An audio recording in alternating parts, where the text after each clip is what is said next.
Yan! Ito nga pala yung ginawa nating cover-up tattoo. Yan, respeto sa dating artist ni Ma'am Jane. Ang gusto niya kasi is matakpan and colorful. Right choices of design, placement, kayang-kaya po nating i-colored ang old tattoo mo. So, kung mapapansin nyo, it's a peacock na watercolor style pero na-form siya as a peacock talaga. Yan. So, sleeve siya sa lahat ng gustong magpa-tattoo. I'm always on the go, 24/7. Our shop open, Nara Street, Trillion 3, Imus, Cavite.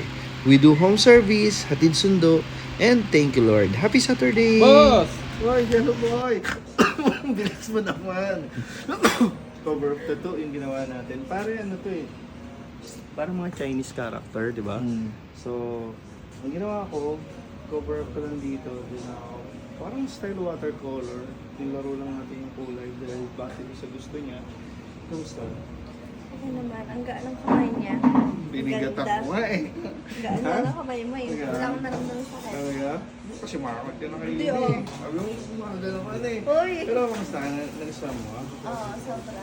Ayun. Ang ganda. Yun. So minsan kasi pare, pag nagko-cover up tattoo, akala nila black na lang. Pero kaya naman i-color dyan by choices of design placement. So maganda talaga pag magpa-cover up ka. Down ka na to avail of free layout and schedule. 24/7 tayo. Saturday na, inumaga na tayo. Saturday na. 5 na yata. Yung buwan nagtatattoo po. So yun, maraming salamat ha. Ano nila? Jane. Si Jane. So si Jane is magkakaroon siya ng ano, no? Eyelashes sa pedicure. Nails. Yung luya ko papalinis ka pare. Hindi nga mapalinis yung luya ko.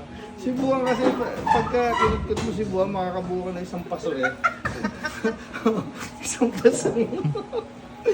So yun, maraming salamat. I think yeah. Thank you po.